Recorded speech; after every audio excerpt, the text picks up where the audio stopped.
Good evening and welcome to tonight's Boise State Esports broadcast, and it is all led up to this. We are covering the Mountain West Series championships in Overwatch. We have got Boise State set up in their semifinal match against Fresno State, and if they win that, they will be going up against the team that has been on everyone's minds, UNLV. But to get there first, they have to win their semifinal match versus Fresno State. I'm your host, Jacob Jem Palmer, covering all of the Overwatch action for you tonight. And joining me, I have Michael Fisher. Fish, Boise State has had such a great normal season. But we have seen plenty of times for Boise State, sometimes it's just different when you get into playoff territory. And they not only have to, keep in mind the gravity of what faces them if they make it to the finals, but they have to push that aside for now in the semifinals. Yeah, I mean, they obviously want to take down UNLV. They're the team with a target on their back. They're the only team that's beaten Boise State consistently in Mountain West Overwatch. But as you said, they got to beat Fresno State first. It was a very, very tough opponent. Do not let the fact that Boise State and UNLV have been to the last two Mountain West championships distract you from the fact that Fresno State took Boise State all 5 games in the regular season of the Mountain West regular season. So they are a very talented team. We've seen this team in other tournaments as well, so they are well-versed for Boise State. So this is going to be a challenge, and due to some last-second scheduling, UNLV, as you mentioned, has already advanced to the championship game. They did not have an opponent in the semifinals, so they're rested. They're ready to go. They're going to see who's going to take them on, but Boise State cannot think about that. They've got to take care of business with Fresno State. You said it. It's kind of that elephant in the room. Boise State in the playoffs have not always gone hand in hand, and they're looking to change that tonight. Well, we have some Broncos here tonight in the arena. We have Bagel and Nerdy, as well as the other Broncos coming in remotely for this semifinal. And just a recap of where we have been, it started with 10 teams in 9 rounds, round-robin format in best of 5, and the top 4 advanced to the playoffs. This is the 4th year in a row here for this program, and Boise State, like you said, Fish, been there for the last 2 years. It's going to be loser picks for the map, but the first map is all set up for us. That's going to be Busan. So what are we necessarily going to be looking out for on that first map? I mean, this is going to be very interesting. It's not one of those control maps that Boise State has historically favored. They've liked Lijiang a lot this year when they were allowed to pick control. They've also liked Nepal when they've wanted to maybe pick something that wasn't Lijiang. So it's kind of maybe a map that I don't want to say gives Fresno State an edge, but definitely is something that Boise State probably was dreading when they got that announcement. But this team of Guat, Kelk, Goblin, Plato, Large Bagel, and Asu have been firing on all cylinders. Fresno State's going to give them a run for their money. That is for sure. Like I said, they went all 5 games in the regular season, but I know Boise State's goal is to get back to UNLV, and if that's what their minds are set on, they might just kind of roll over Fresno State, knowing that the big prize is still ahead of them tonight. Well, like we said, this is the semifinal match for the Mountain West Overwatch Championship. It is going to be Boise State versus Fresno State in the semifinals. And what do you think, Boise State? We're just looking back at the overall season, and we were going over the lineups. Who do you think has kind of made the most progress this season leading up to these finals? Which player have you seen really come alive during the spring Overwatch season?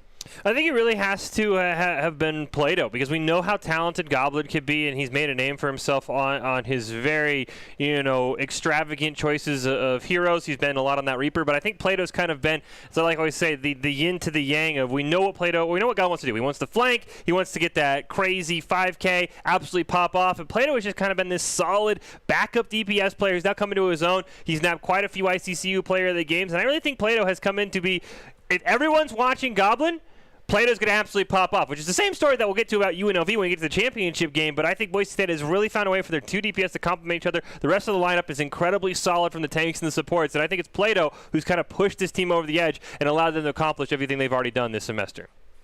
Well, Boise State gearing up and ready to take on this first map. We are going to take a quick look in here as to the matchup again, but we can also take a look at the overall standings, which Boise State has certainly made a good name for themselves in the standings.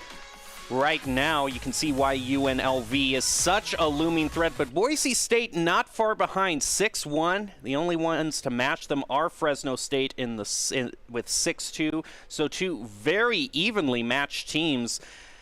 And I would have been interested to see kind of what the overall tiebreaker was for Utah State versus San Jose State. But it was a bye nonetheless for UNLV.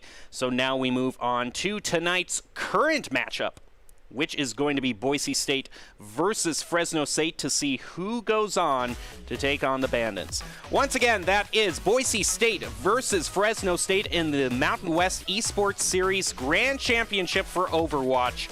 Here we go with the semifinals.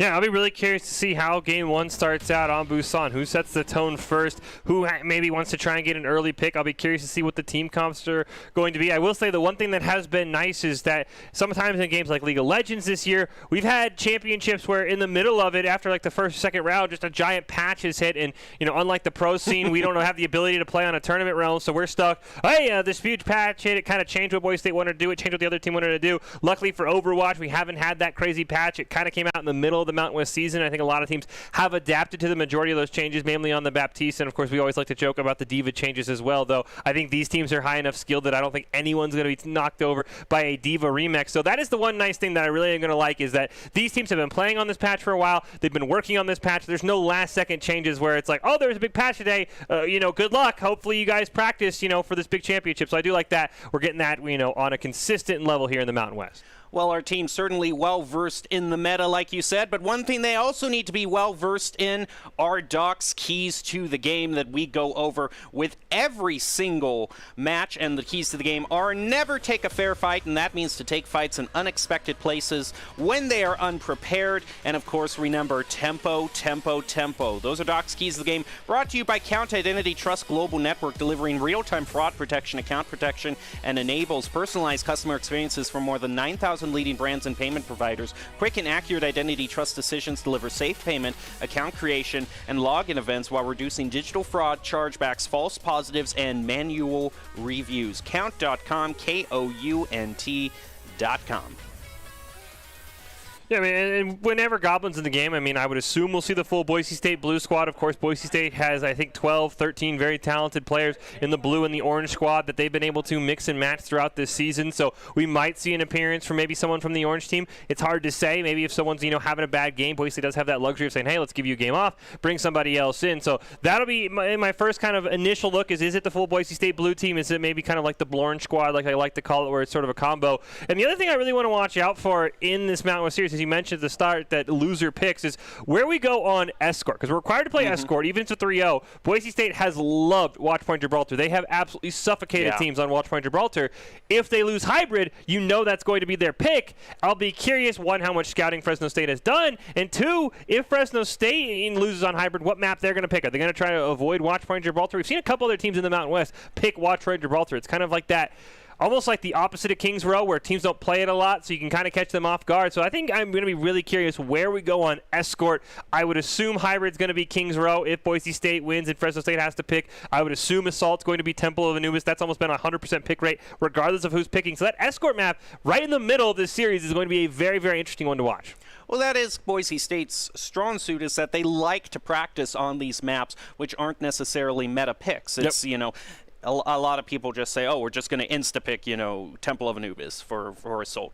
But Boise State goes out of the way to, of course, be good on the meta maps, but they like to bring out these kind of off-meta picks. So if one team kind of tries to go around Boise State or play some mind games, Boise State is already there saying, hey, we've already scrimmed on this map like 10 times this week, so we're prepared to meet you there.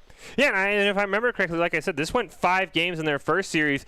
The team that picked the map won every single game after the opening map that is obviously pre-picked. So, Fresno State lost. They won. They picked Hybrid. They won. Boise State picked Escort. They won, etc. So that is the other thing, is that clearly these teams have maps they really enjoy that last time they played, the other team either wasn't ready for or just wasn't as well versed on the nuances in their strategy. So I'll be curious, whoever wins Control and who picks Hybrid, if that trend's going to continue. Obviously, since Boise State won Control, they ended up winning the last Control map, which I think they picked out on Nepal.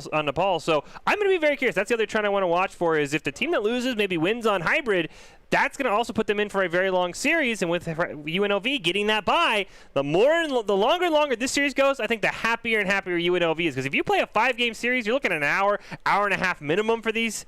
Then you have to go play a very talented UNLV team. UNLV is probably hoping for a 5-game series so that they can be fresh going against somebody who will be mentally exhausted. Yeah, that is the one thing that you kind of gotta weigh. Is this game going to be mentally exhausting, or is it going to be good practice for the team that hasn't necessarily warmed up? Although UNLV, I really wouldn't put anything past them just on how high level their team is and how much their team has grown over the past and kind of how their composition works. But we will talk to all of that when that happens. If Boise State does get to that final match, and we will cover the final match regardless of who goes on there. So it will either be Fresno State versus UNLV or Boise State versus UNLV. As you can see also behind me, there is just a little wave there from Nerdy up on stage, ready to kind of jump in should the time be right for that substitution. But we saw the opening lineup with all the favorites of Plato and Guac and Goblin. So Boise State certainly has a lot of options in the human resources department. Yeah, I mean, I think Boise State, I would expect them to come out with the full blue squad because that's what they did last time against Fresno State when it was a 5-game series, but they do have that luxury, as you mentioned, with a Nerdy, maybe with a Narbles or a Pleb, who I thought had been playing really well for the Orange team, or maybe a Frost, who, if somebody's having a bad game, if somebody's struggling a little bit, if somebody starts to get tilted, you can just give them a game off. Boise State has done that with some of their players, where they've said, you know what, you're just not getting it done on hybrid. Let's put you on the bench for Escort, clear your mind, and that player at times has come out and just absolutely pops off. Goblin is the first one that comes to mind. He struggled a little bit on a map. Boise State, kind of said, okay, let's put you on the bench for a game. They brought him back in, and he absolutely cleaned up in a series-winning game. So Boise State does have that luxury of using the bench to maybe kind of clear a player's head, put him back in. So I'll be very curious, but I know they would love nothing more. Put out the blue squad, get a quick 3-0 with Fresno State, get that practice, and get ready to go against UNLV. And same thing for Fresno State. They just want to have a quick 3-0, get on to UNLV, and try and pull that upset off as well, because both these teams are very, very talented. I know in the NECC, both these teams made it to the playoffs as well. So these are very, very close teams in the Mountain West. I know it's been Boise State and UNLV for the last 2 years. The rest of the Mountain West is getting better and better. Teams like Fresno State, teams like San Jose State. I know Colorado State didn't have the best performance in this tournament, but they are making their name known in other tournaments where they made the playoffs alongside Boise State. Mountain West Overwatch is getting better and better, and I think it's only a matter of time before somebody comes not only knocking down UNLV, but probably knocking down Boise State.